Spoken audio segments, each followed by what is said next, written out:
Welcome back to Ourhouse. Nice, safe, comfortable place for me here this morning in my office. I've been hearing some great stuff coming out of small groups, a lot of great conversation, a lot of really powerful insights into life, particularly Ourhouse foyer. And I just want to encourage you, because part of what I love about this whole concept of talking about these things is that there's only so much that can be communicated in a Sunday service or in any gathering. There's only so much that can be communicated even when you get together, or right now when you're watching this with others that you will be chatting about issues with.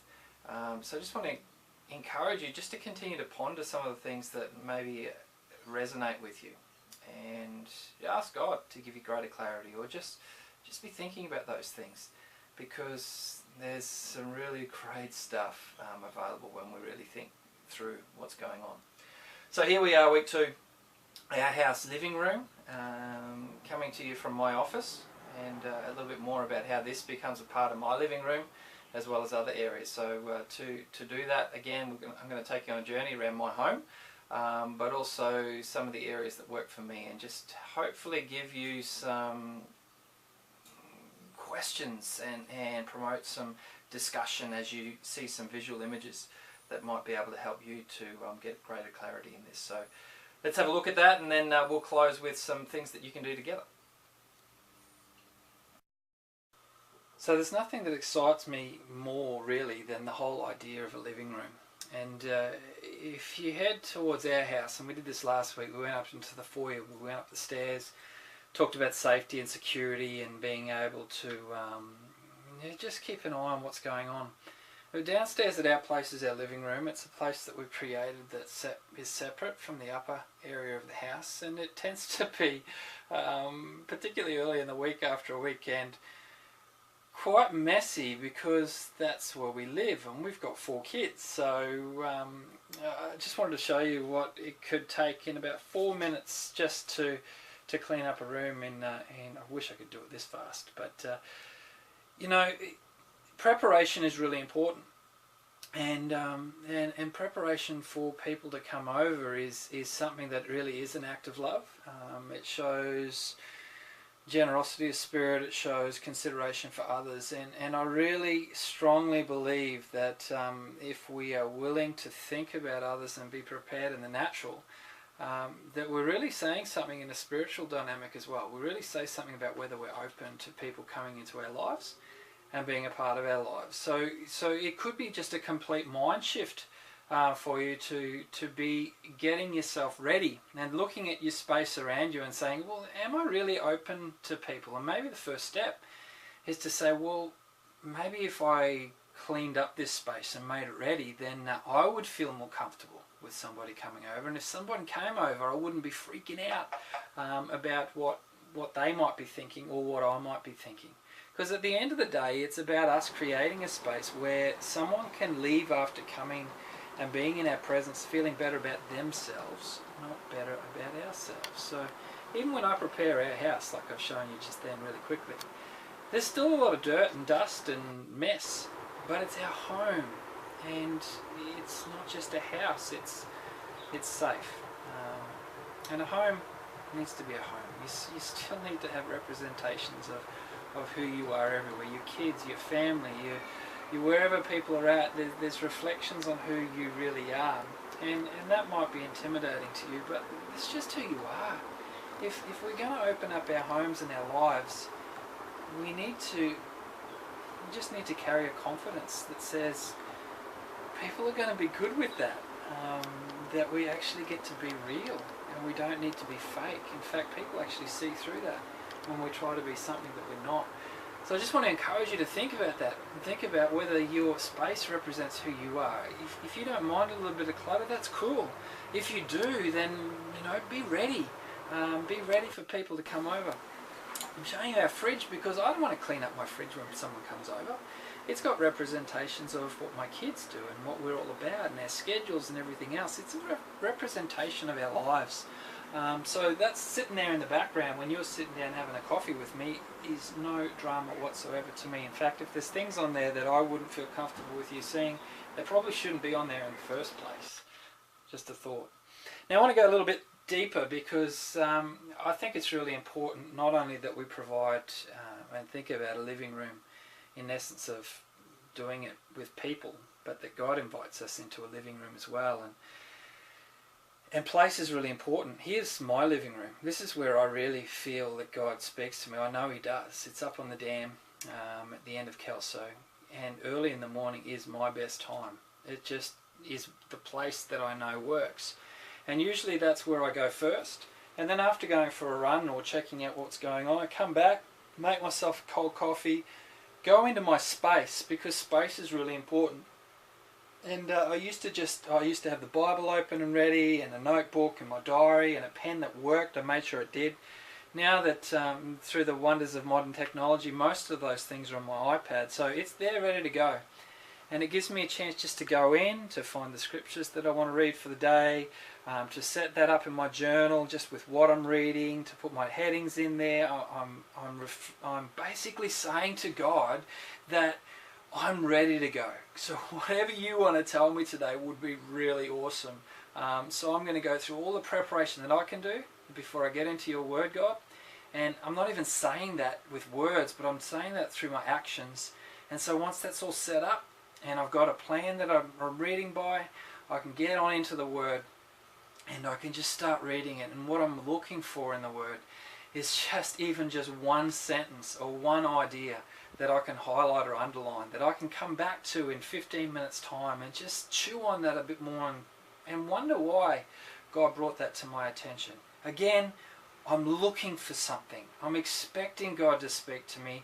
I've created a space, I've created a time, and it works because I've done it over and over and over again, and every time I get into that space, there's a level of expectation that something awesome's going to take place. And I think that's really important that in our lives that we communicate an expectation, not just to the people that we want to love around us, but also to our God, who wants to invite us into His living room, into a time of just friendship with Him, where He can speak to us and we can speak to Him, and it's comfortable and it's relaxed and it's real.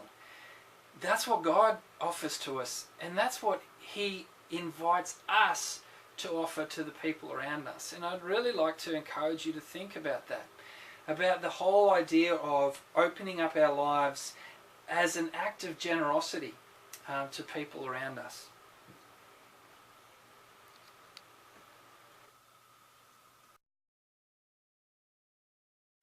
Okay, so just a few more points just to close off this time that we've had together, and to consider what next and what might be life-giving for us. As we think about the idea of living room, I want you to be reminded of the fact that preparation is often more important for us than it is for somebody else. That if we're distracted by the thought of seeing dirt in our lights or on our fans, or we would feel uncomfortable with people around us and would be distracted by that, then do something about that. Because the idea of hospitality is about the person who comes into your life being able to leave feeling better about themselves and not better about us.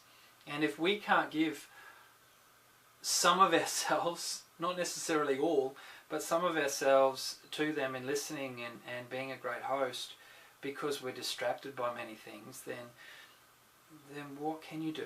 What's the physical step that you can do heading off in that direction? I've given you a bit of an overview of what I've done just to do some preparation around my home. I don't feel like my house needs to be spotless to invite people over, although there will be some people that I feel like I need to clean up more than for others. I don't know why. I guess you go with gut feeling on those things, and it's the closer you are to someone and the more that they know who you are, the more you can be who you normally are anyway. So I encourage you just to think about those sort of things. And the other thing that I want you to really consider is the whole idea of evangelism. And I passionately believe, did I say that strongly enough? That the place where people will hear more about the good news of who Jesus is and the plan that God has for their lives is in our living spaces. It's when we open up our home and we're real and we talk to people about what we really believe. It's not an environment that is uncomfortable for us, and sometimes our church gatherings can be places where we're really not sure what's going to happen, and sometimes we go because we just feel we need to. But at the end of the day, our house is our home, and we can make people feel comfortable, and we can feel comfortable about reflecting on what our own story is, and people want to know that. So I want to encourage you with this. What's your thinking around that? If someone wants to know more about what you believe, is your first point of call to think that you should invite them to church where someone else can tell them the story of who Jesus is, or how to take next steps? Or is your first point of call to say, hey, come over for a cuppa, come over for dinner, let's do life somehow? I want to encourage you with the latter. I think it's really important. And I think what's really important and life-changing in as far as prayer and in fellowship and even in breaking of bread, even baptism, that all of these things should spring forth out of life and living and our living spaces. And we should get to celebrate them when we gather as a bigger group on Sundays, but we should also get to celebrate them when we join together with people that we love and care for in our homes, in our living spaces, as we make ourselves open to those sort of things. So I want to encourage you with that. What do you think about that? Do you feel equipped to invite people over, and do you believe that God could use you to share with your friends? Because I want to tell you that I think that he can, and he's pretty good at it. So I'm just looking over this way to be reminded by a couple of things just that I wanted to close out with as well. Again, remember, preparation is really important. That it's a spiritual act. When we think about what we can do, it's a spiritual act. And let me close with this, and I wrote it down because I didn't want to forget it. As I showed you before, the quick imagery of me cleaning up around our dining room table. By the way, that only took me 5 minutes all up just to clean that up to a space that was more practical for serving people. I did that on Monday, and when my children came home, by the way, it wasn't just them that made the mess, it was me too. When my children came home, my two youngest ones said, "Who's coming over?" And I said, "Nobody." And it just blew their mind, because the space said, invite somebody over. It was different to what they experienced, which is a bad reflection on me maybe, and maybe wish that I should keep the space clean, more clean. But I just love that my kids picked up on that spirit of that, and that they were looking forward to someone coming over. Maybe that's what you can do.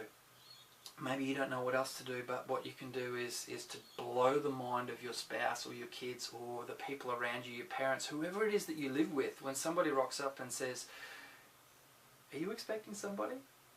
That could be the first natural act that becomes a spiritual act for you, and knowing how to be hospitable, how to practice hospitality, and be inventive in hospitality. So I'm sure you've got plenty of ideas, some ideas here on these sheets, but maybe just think about that evangelism idea of doing life together, of it being a profoundly spiritual act in your home, as well as a natural serving act, and that out of that flows celebration on a Sunday and the other gatherings, rather than the other way around. Maybe consider that. Now, if you've got any questions, your host maybe doesn't know the answers to them. Maybe you do to one another's answers. Make it organic. Make it a conversation where you just try and chew on some ideas together. But if you don't come up with any answers, give us a call. We'd love to be a part of your conversation and help you in any way that I can. So enjoy your time together. Enjoy learning more about this idea of living room, and I just pray that it will become a really profound and impacting work in your life and the life of people around you that you love. Have a great time together. Many blessings. See you later.